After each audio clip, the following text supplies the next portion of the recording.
Doon sa lumabas na report na sinisimulan na daw ligawan ni Senator Chis Cudero, Senator Jinggoy, magkapatid na Villar, Senator Loren Legarda to convict VP Sara. That is totally untrue po, no? I asked the presiding officer, natawa lang siya. Sabi niya, talaga lang, tinatanong mo pa yan sa akin. So that is completely untrue po na wala pong ganong mga moves on his part. He is busy and his time is taken up by reading and studying the case, both the witness testimony, the number of documents, at saka yung mga resolutions na kailangan niyang ilabas. In a way po nga, parang marami siyang kailangan pang ilabas na resolution dahil sa mga na-cancel na trial date. So, mas busy po siya gawin yon kesa po mamulitika regarding that. At saka matagal-tagal pa po, as sinasabi po natin, no? If you consider the yung ano na yun, no, kung totoo, the practicality of it, it's too early for you to actually do that. Dahil, sabi ko nga, 31 days pa to, itong Article 1. Susunod dito, meron pa tayong Article 3, tas meron pang Article 2. So, that will entail mga 90 more days, sorry, not 90, mga 50 more days, no? Tapos magpapresenta pa yung defense bago sila magbotohan. So it's still too early, and at the same time, yung case of the prosecution, kalahati pa lang rin sila dito sa article na to, no? Sa Article 1. So medyo preposterous yung ganong insinuation by parties. So, anong tingin doon ni Senator Chis Cudero? May plano na i-discredit? Ano yung nakikita niya na intention ng ganong balita? I-discredit yung maganda niyang paghawak sa impeachment trial? Actually, he didn't describe anything to me kung anong tingin niya doon. Parang, nung tinanong ko lang siya, parang ang ano niya lang, bakit mo pa ako tinatanong? Parang alam mo naman na wala namang ganyan. Alam mo naman na hindi totoo yan. So yun lang, parang so preposterous for me to even raise it up to him. So I think ganun din yung iniisip niya na parang it's so preposterous na may ganung issue na logically, practically, hindi siya feasible for the meantime or hindi gagawin ng isang matinong politician to do it this early on. Pero pwede yung gawin kapag patapos na, sir, o hindi rin? Hindi rin. I don't think hindi ganun si Senator Escudero eh. Parang as you know, no, kahit na before, laging ini-issue sa kanya yan yung regarding the Senate presidency, ganyan din yung pinalabas na issue. So lumang tugtugin na po yan eh, if you consider it. And any person pwedeng anuman, basta i-allege mo lang parang yan na yan. At yung person na sinasabihan ng ganon, siya ngayon yung nabibigyan ng burden of proof na patunayan yung kanyang innocence on the matter, even wala namang ebidensya, no? At wala siyang kailangan gawin. However, in a court of law, which is logical, ito po dapat sinusunod natin noon sa ating mga araw-araw na paniniwala sa mga lumalabas po na news. Kung sino po nag-allege, siya ang kailangan magpatunay at yung kailangan mag-defend sa sarili niya, yung accused, o yung respondent, walang kailangan gawin. Kung hindi ma-prove yung allegation, he or she can sit pretty there without doing anything because of the presumption of innocence. So lagi po natin kailangan isipin yun na dapat ganon yung mas logical na pag-iisip kesa yung sa kabila na maniniwala kagad tayo sa allegations. Ang problema, parang dating, sir, blind item, walang source. Yes, tama ka po dyan. No? Mahilig po tayo sa ganon eh. Kaya yung mga ganyan, binabrush aside na lang po ng mga senators natin kasi alam naman nila kung ano yung totoo. Last na lang on my part. So on Monday, sir, kung meron ng impeachment trial, ilalabas na ni Presiding Officer Escudero yung pong ruling at warning sa both parties kaugnay ng kanilang mga naging public statement at saka pinopost sa social media. Tama po kayo, Ma'am Selly, pero bago po niya basahin at ilabas po yung ruling na yon, kailangan niya po munang marinig si Attorney Amado Ligutan. Bibigyan po ng oras si Attorney Ligutan to respond to the manifestation and accusation of the lead counsel, Attorney Sison. At pagkatapos po nun, baka kung may kailangan ibahin sa ruling niya, base dun sa sinabi ni Attorney Ligutan, baka magkaroon ng konting break para maiba lang po yung draft niya, at kung wala naman po yung ine-expect ni presiding officer na sasabihin ni Attorney Ligutan, ay yun din yung naisip niya na sasabihin ni Attorney Ligutan, yung ruling niya babasahin niya na po kagad without any more taking a short break. Okay, thank you, attorney. Salamat po. Thank you po, Ma'am Selly. Attorney, papasok po si Ate Nims. Andyan na po ikaw. Present. Hi, Hi. Attorney. Good evening. Opo. Attorney, tungkol dun sa bank and other financial documents that were submitted by the banks, AMLAC and BIR, kailan po yun ipapa-access sa lawyers ng prosecution and Opo, meron na pong si Attorney Bantug, no, yung ating clerk of court, tsaka si presiding officer, they have already almost completed the inventory at saka po yung pag-examine ng mga, lalo pa yung mga for in-camera examination ni presiding officer, yung mga anti-money laundering council reports po. At magre-release po either in the next week po or the week after that ng ruling po regarding that, para po mabigyan na po ng access yung parties kung nakapasa na po doon sa in-camera inspection na yon. Okay. Yung pong BIR and bank documents ay, tama ba, certainly, mapapabigyan ng copy or ipapa-access yun sa both panels. Pero yung sa AMLAC ay depende pa. Yes po, opo. Depende po dun sa last na ruling, yung ruling dun sa in-camera, kasi kailangan suriin po ni presiding officer isa-isa yung mga reports na yon.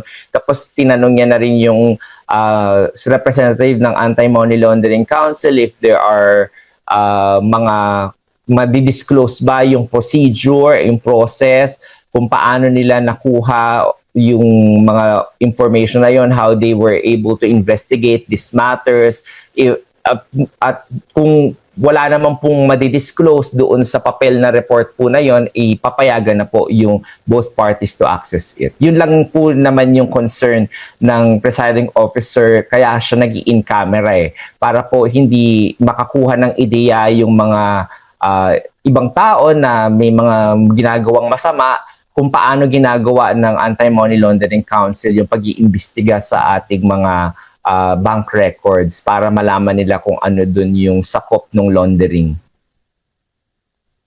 Okay. And then, dun po sa access naman, tama ba, hindi naman siya rush kasi dulo pa siya, fourth pa siya na You're correct. itatahan. You're for Article 2 po. So, katulad nung timeline natin kanina, it will be at the end of the trial po. So, if we consider it, baka yung Article 2 na yon mag-umpisa na po ng Nobyembre o Desyembre. No? Yun lang po sa end ko, attorney. Thank you. Maraming salamat, Ma'am Nympha. Attorney, si Dexter po. Dex, andyan ka? Good morning. Good morning, Dex. Sorry, hindi kita nasagot kahapon. Oo nga. Oo. Attorney, balikan ko lang yung issue doon sa mga statement ng prosecution.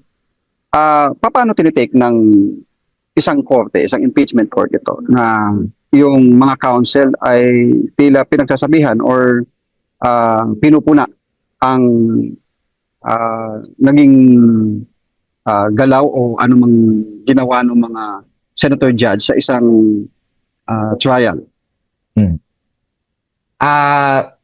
Dexter, unang-una, hindi ko alam ano yung pinapatunguhan mong statement kasi maraming statements sila, no? Araw-araw yata nagpe-press briefing sila, no? So, hindi ko alam yung specific na statement na yun, no? Kaugnay ito doon sa pagpuna nila na dapat daw ang isang senator judge, dahil nasa konstitusyon, kailangang dumalo personally doon sa trial at hindi yung nagmo-monitor lang doon sa isang sulok outside the courtroom. dahil kailangan nilang makita kung paano daw sumagot ang isang testigo, makikita nila yung kanyang mga facial expressions at hindi yung nandun lang na nakamonitor online. Paano po ito tinitake ng impeachment court? Yung mga ganitong pahayag ng counsel outside the court mismo. Of course, yung impeachment court will consider that matter, no, dahil may nagmo-monitor naman ang ating branch clerk of court, tsaka yung mga staff po minomonitor naman yung mga pahayag na yan. At I'm sure kasama yan sa mga papaalalahanan na dun sa ruling ni presiding officer, yung proper decorum ng bawat litigant, pati po ng counsels, when it comes to dealing with the court. Kasi alam naman po ng lahat ng abogado at na yung meron kaming tinatawag na Code of Professional Responsibility and Accountability at na dapat hindi kami nagsasabi ng anything that will degrade the credibility and the integrity of the court, because our overall duty is for justice to be done and for us to strengthen the workings of the court so that the people, kasi officers of the court kami, so that the people will have faith in the justice system, which is kasama dito yung impeachment court. So any matter na nakakasira, any public speech nakakasira doon sa notion na yon na fair, na ginagawa ng korte yung kanyang gawain, at ito ay credible at may integrity, ito po ay nakikita sa paglabag na doon sa aming Code of Professional Responsibility and Accountability. So it will be considered by the impeachment court and the presiding officer in his ruling, I'm sure. And at the same time po, kailangan rin pong lahat tayo maging maingat sa sinasabi po natin. Kasi po, yung alam naman natin yung ating mga House Prosecutor Panel, sila rin po ay part of the legislative. At kung siguro maaalala nila, ginagawa rin naman po nila yan sa Kongreso na after nila magpa-enter ng attendance doon sa plenary, ay lalabas naman po sila. Meron din po silang Congressman's Lounge doon at doon sila makikipabalik-taktakan sa kanilang mga kasamahang congressman at magsasnack din po at kakain din po. So ganun din po ang Senado dahil nga po doon sa sinabi kong rule on Redix at saka Heinz President na pinapayagan po yung continuing quorum basta po yung ating mga legislative persons ay nasa vicinity ng Kongreso o ng Senado within the power of either the Speaker or the Senate President or the presiding officer to be called anytime that there needs to be persons in the plenary or in the session. Attorney, kung sa mga regular na korte, ang paghahayag ng anumang statement against sa isang judge ay mako-consider na grave. Paano po ito para sa impeachment court? Lalo't ginawa yung statement outside the court. Oo. Dexter, kung mababasa ninyo, meron tayong ABS-CBN versus Ampatuan, meron tayong in regard Chief Justice Sereno, may mga statement din siya doon. Marami rin tayong mga kaso na ng galing sa Korte Suprema na ginagabayan yung lahat ng korte on how to deal with criticisms outside of the court. And medyo stricto po yun, and kung makikita po natin ang ating presiding officer and the impeachment court itself, kung magre-resolve yan, lagi po nakabase lamang po yan either sa mga batas na naipasa ng Kongreso o kaya naman po sa mga batas na nakapaloob po sa jurisprudence o yung mga kaso na dinesisyonan ng Korte Suprema. So makakaasa po kayo na galing lang doon ang mga resolution ng ating presiding officer. So, ganun, kung paano po tinatrato ng Korte Suprema yung ganung mga kritisismo sa kanyang sarili, sa korte, ganun din po ang susundan ng ating impeachment court. yung ruling na yon ni presiding officer nung umpisa pa lang noong July 16 6 rather, was a calculated move on his part to really set the threshold and iset na 16 yung number of ultimate vote on the acquittal or conviction of the respondent. So hindi na yan marirevisit unless some person goes up to the Supreme Court and alleges grave abuse of discretion resulting to lack or excess of jurisdiction. So as of the moment, walang nangyayaring ganon. So that is already set in stone for the meantime that it is not overturned by the Supreme Court.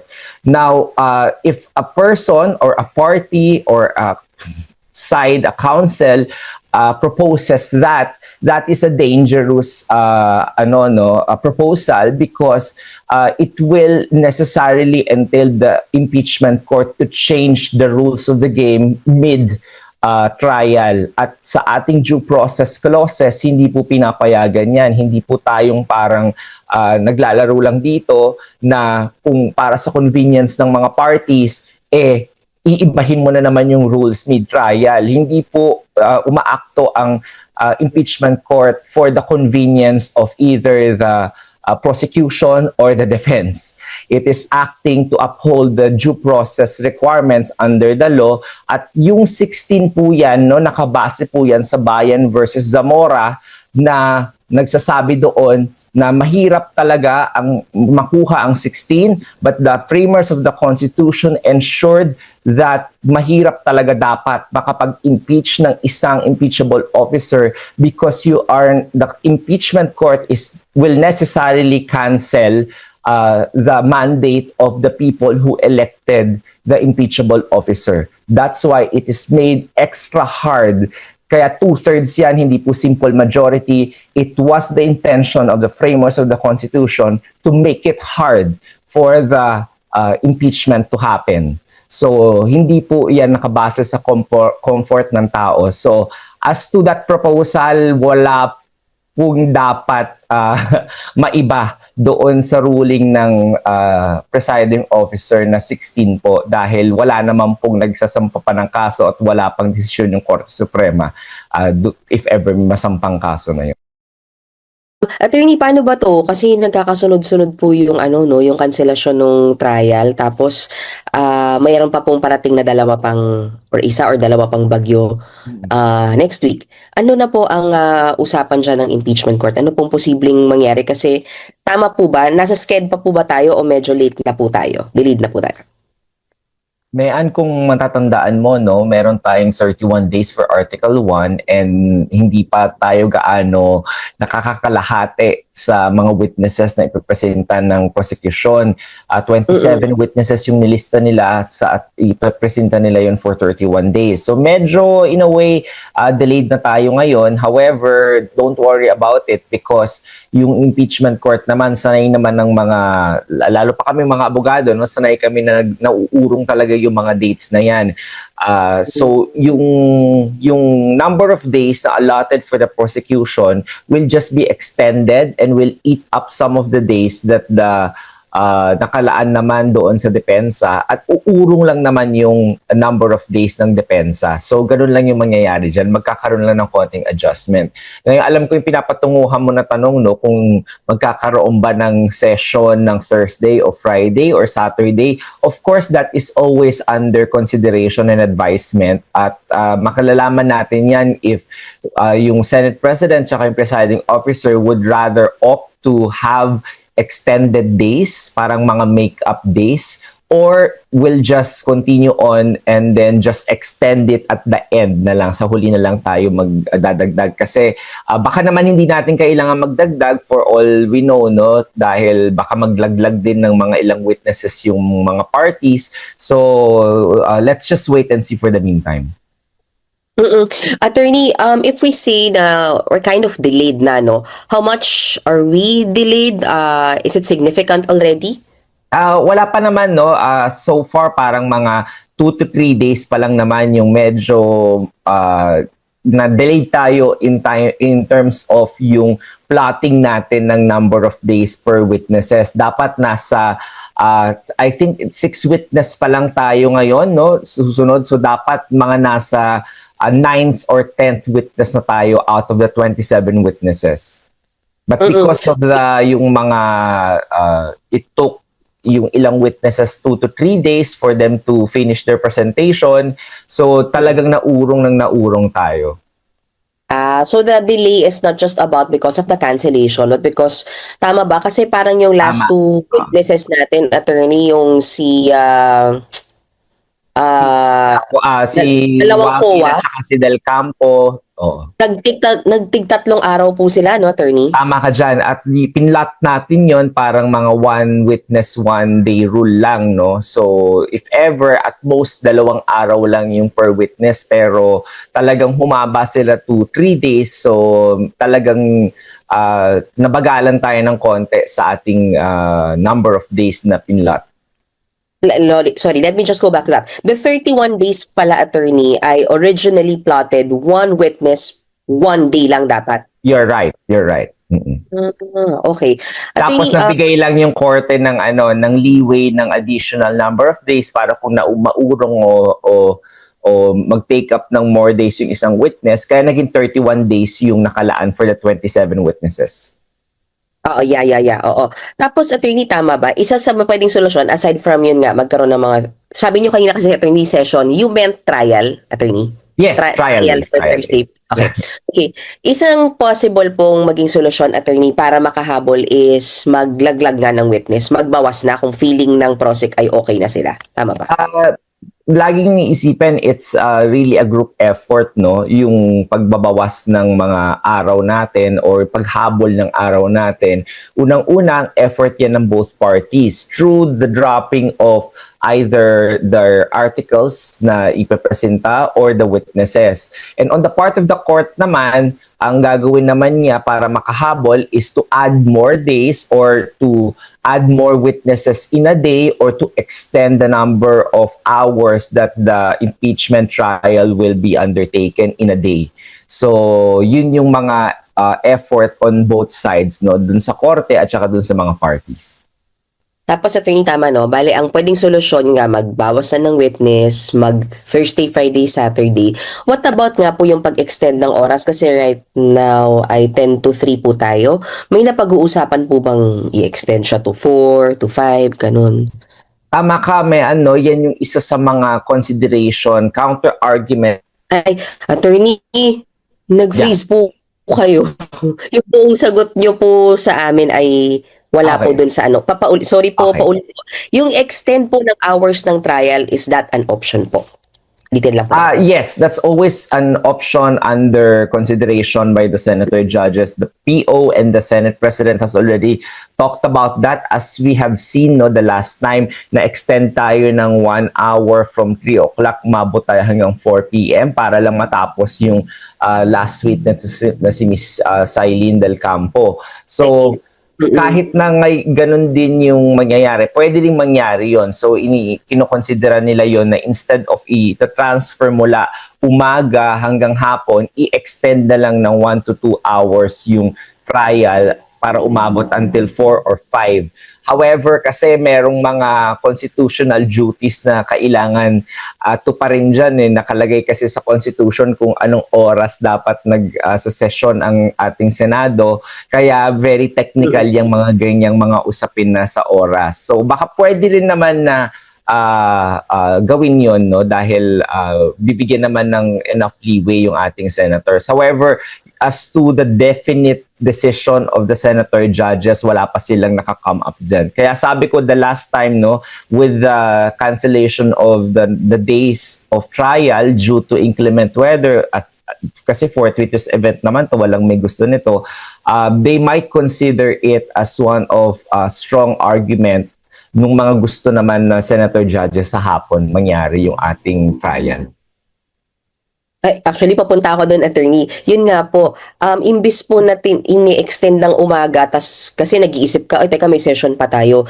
Mas malaki po ba yung chance na gawin na lang sa hapon para tusawa? Wala silang iniisip na, may gagawin pa tayo.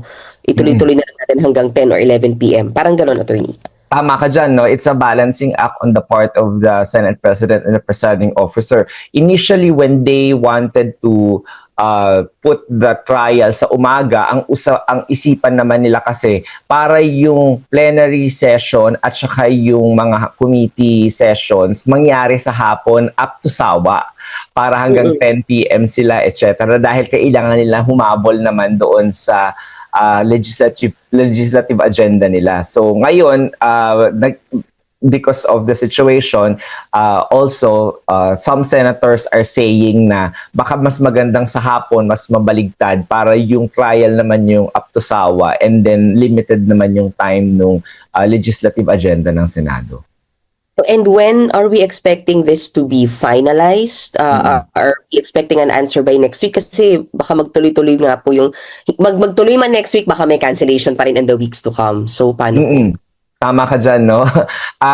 Hanggang ngayon nag-uusap pa rin sila. I asked that on the presiding officer and the Senate President. Hindi pa rin sila magkaroon ng caucus or rather consensus on that matter. Kasi nga sila Senator Mig Zubiri, who was proposing the afternoon session, hindi pa niya makuha yung number of supports for the afternoon session. So, hanggat hindi makuha yon, for the meantime, we retain the morning sessions. Attorney, when you say session, that you mean trial, no? Trial. Isa na lang from me before ko po ibigay kay RG. Yun pong online na trial, is that something that is also being considered? Para rin po, tuloy-tuloy nga siya po kahit may ulan. Definitively, hindi yan kinukonsidera sa ngayon because there are many legal issues and logistical issues regarding the virtual hearings.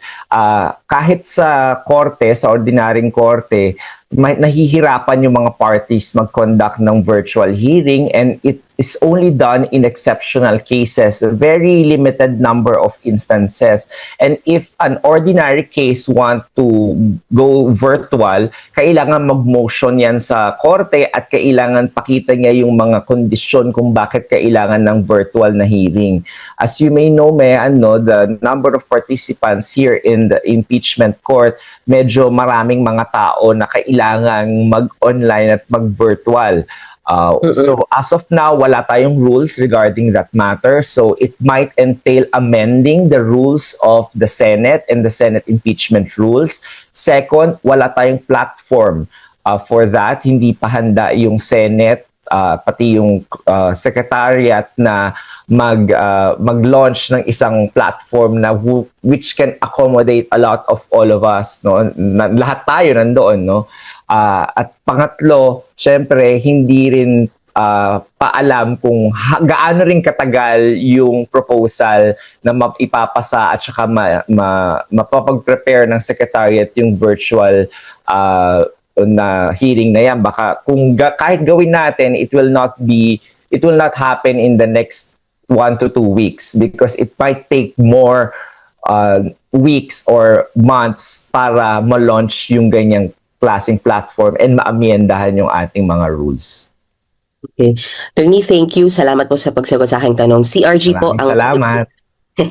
Thank you po. RG, ikaw na. Hi, RG. Hi, Attorney. Good morning. Good morning. I just have one quick question regarding, I'm gonna skip yung dun sa schedule kasi natanong na ni Mian. So I'm just gonna go straight to this idea from the prosecution na or from the congressman na since marami daw mga senador who are absent or who have been absent in the past few trials ay baka pwedeng ibaba na daw yung threshold. So where does the ano ang sentiment ng court dyan, and is there any move to revisit yung naging ruling ni presiding officer on day 1, and what would be the mechanism to do it if ever? Oo, yung ruling na yon ni presiding officer nung umpisa pa lang noong July 16 was a calculated move on his part to really set the threshold and iset na 16 yung number of ultimate vote on the acquittal or conviction of the respondent. So hindi na yan marirevisit unless some person goes up to the Supreme Court and alleges grave abuse of discretion resulting to lack or excess of jurisdiction. So as of the moment, walang nangyayaring ganon. So that is already set in stone for the meantime that it is not overturned by the Supreme Court. Now, if a person or a party or a side, a council, proposes that, that is a dangerous proposal because it will necessarily entail the impeachment court to change the rules of the game mid trial. At sa ating due process clauses, hindi po pinapayagan yan. Hindi po tayong parang naglalaro lang dito na kung para sa convenience ng mga parties, iibahin mo na naman yung rules mid-trial. Hindi po umaakto ang impeachment court for the convenience of either the prosecution or the defense.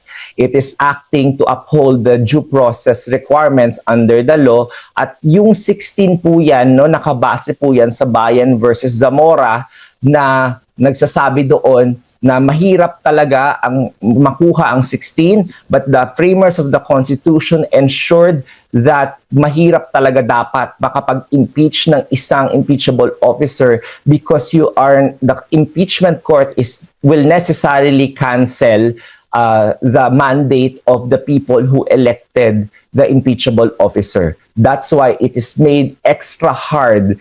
Kaya 2/3 yan, hindi po simple majority. It was the intention of the framers of the Constitution to make it hard for the impeachment to happen. So, hindi po yan nakabase sa comfort ng tao. So, as to that proposal, wala pong dapat maiba doon sa ruling ng presiding officer na 16 po dahil wala naman pong nagsasampa pa ng kaso at wala pang desisyon ng Korte Suprema if ever may masampang kaso na yon. So, baliwala po yun.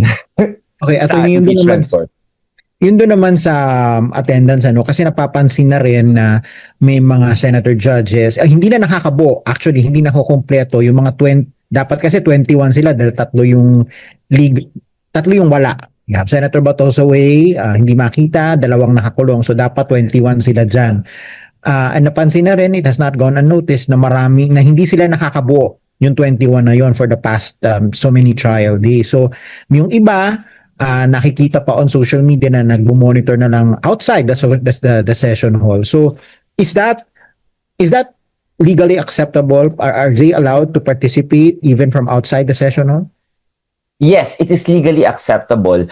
Kung maaalala ninyo, meron tayong Senate Rules on Impeachment, Rule 6. Nakalagay po sa Rule 6 na suppletorily applicable ang rules ng Senado. Sa Senate Rules naman po, may nakalagay dyan na doon sa rule, basta rule sa Senate, na merong supplementary application naman yung Rules of Parliament, na Riddick's Rules at saka Hines President. Doon sa mga rules na yon na sinabi ng Senate Rules, nag-a-apply dyan yung tinatawag na constructive o continuing quorum, na kapag ang isang legislative person, senator or congressman, ay nakapag-enter na ng kaniyang presence sa plenary, kahit lumabas siya dyan, continuing pa rin yung quorum because of the fact na hindi kinakailangan na parating nandun sila.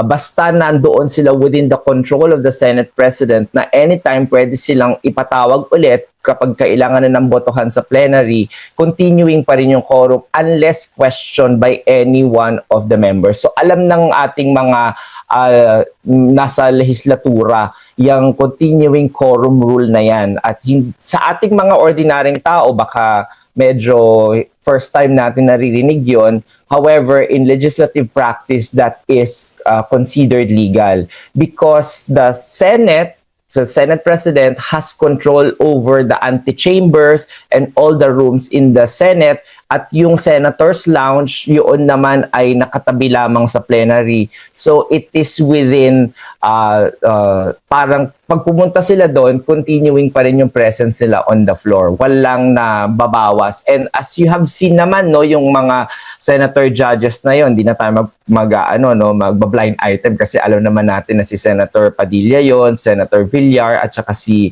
Senator Bongo. They didn't really take a break from their duty as a senator judge. In fact, suot pa nga nila yung mga robes nila. So that only means that while still on a short break, they are still performing as a senator judge at nakanood naman sila. Nakita naman, may TV doon, nandoon pa yung photo ni Attorney Ligutan. So they are still monitoring it. And that is allowed in parliamentary practice, customs, and rules.